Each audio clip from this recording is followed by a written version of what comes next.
Hello, Eugenetics. Today we will continue with the fourth serial of our book reading of mine. So let's continue. Since our training was for a professorial job when we go back to our dioceses, we were required to teach at the university. Since the UST Central Seminary was inside the university compound, it was so easy on our part to teach. I taught sociology 6 or theology 4, marriage and family life. I taught in commerce, engineering, pharmacy, and architecture. I was a big fan of James Bond movies. Since UST is just a walking distance to Avenida Rizal, where the big movie houses are located, it was very easy for me to keep track of the new James Bond movies, even on opening days. In 1979, the Moonraker of the James Bond series had people lining up at the theaters. I lined up with the fellow seminarian, whom I call FV, at the Odeon Theater of Avenida Rizal. James Bond movies never failed to thrill me. The fast paced action adventure was a balm to an otherwise lethargic pace of the seminary life within the walls of the seminary. When the movie ended, we got out. We got what we wanted. So we were out of the movie house by 4 in the afternoon. The sky turned gray to a very dark gray. The wind blew cold. The sporadic cracks of thunder were deafening. The rain can't be far behind. My friend FV, having picked the smoking habit of Mr. James Bond, suggested that we stay by the sidewalk for a while to smoke. He was unmindful of the stormy weather condition. Our curfew was at 6 o'clock p.m. There was still enough time, though. When I noticed him light 2 Marlboro sticks, I told him I don't smoke. I never smoked. He insisted and handed me the other stick. Makikisama ka naman. So I took it to evade arguments. I just held it. I saw the DOH warning on one corner of the wall, and it says, "Smoking kills." I read the board and looked at the smoking stick in my hand. While FB was happily floating in smoke, I slowly dropped my lighted stick to a dirty canal.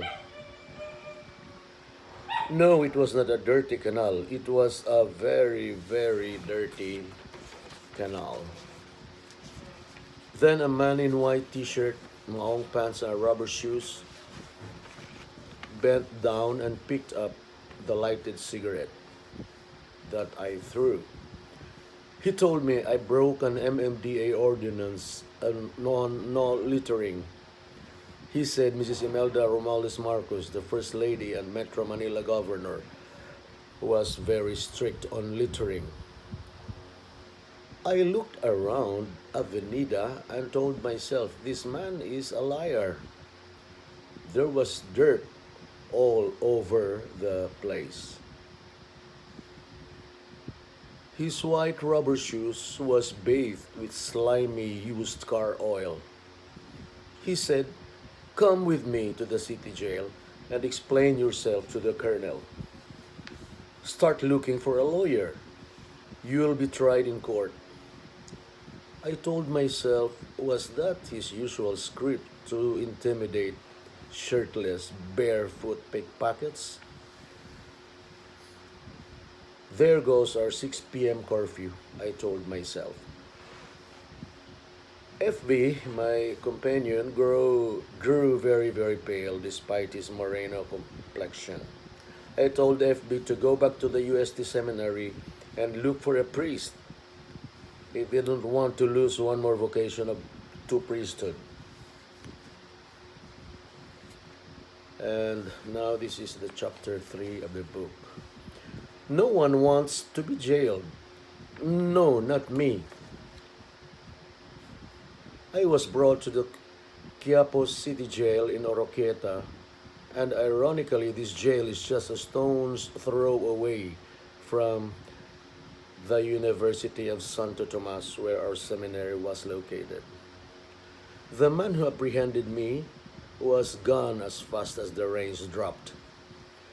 The officer in charge took my height and my fingerprint like an ordinary criminal. I was whisked to a small cell filled with men and women who were also apprehended that day for all kinds of charges. Some were top naked teenager boys charged with pickpockets. Well, some were well made up ladies charged for prostitution, and so on. As I was told, the cell was for daily apprehensions which will be sorted out and transferred to other cells the next day. It meant we would sleep standing up. I was told by the police on duty to look for a lawyer.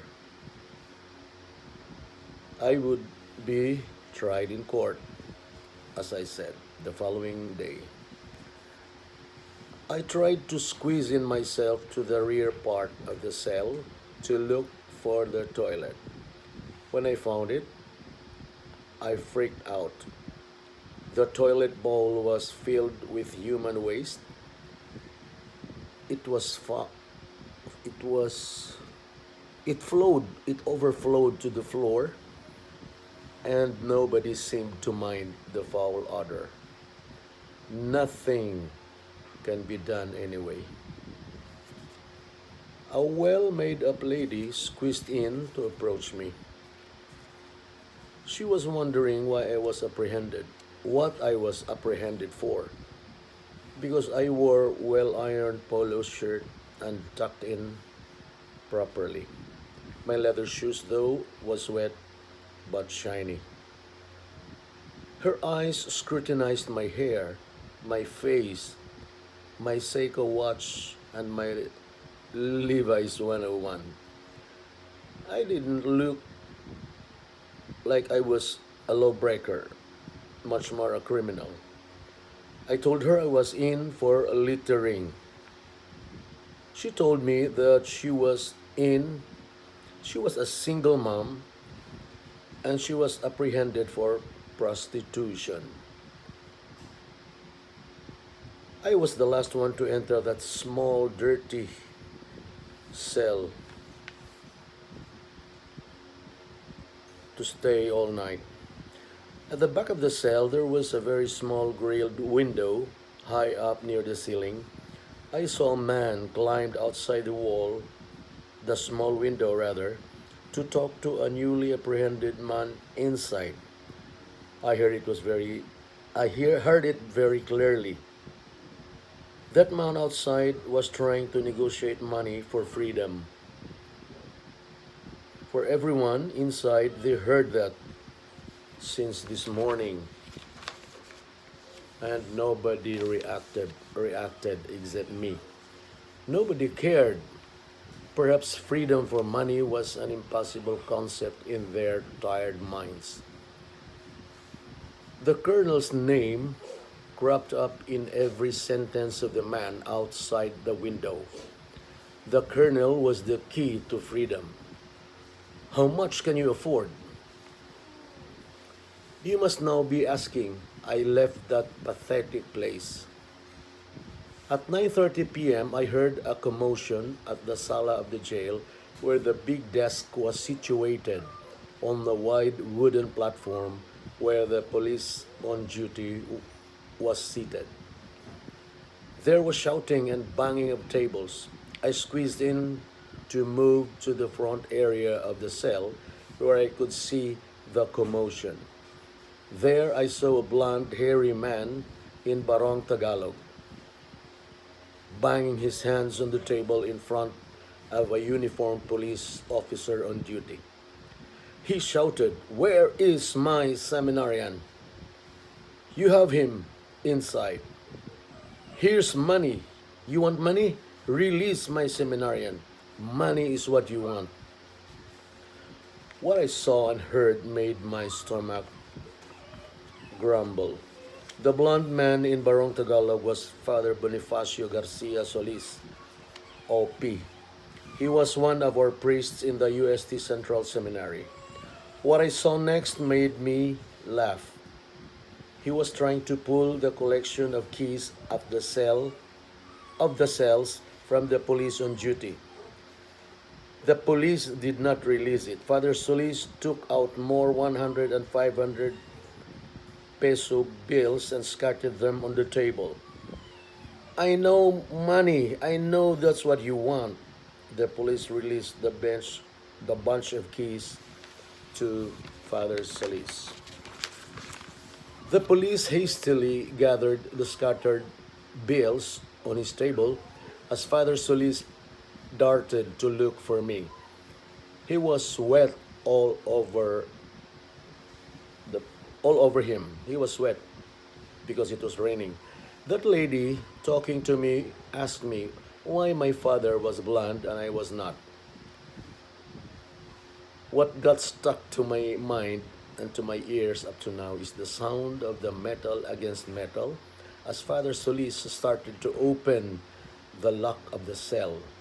I jumped out in total relief.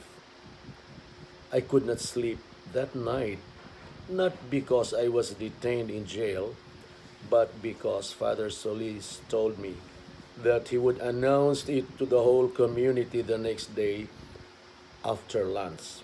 He will announce what happened to me. I said I could not sleep that night.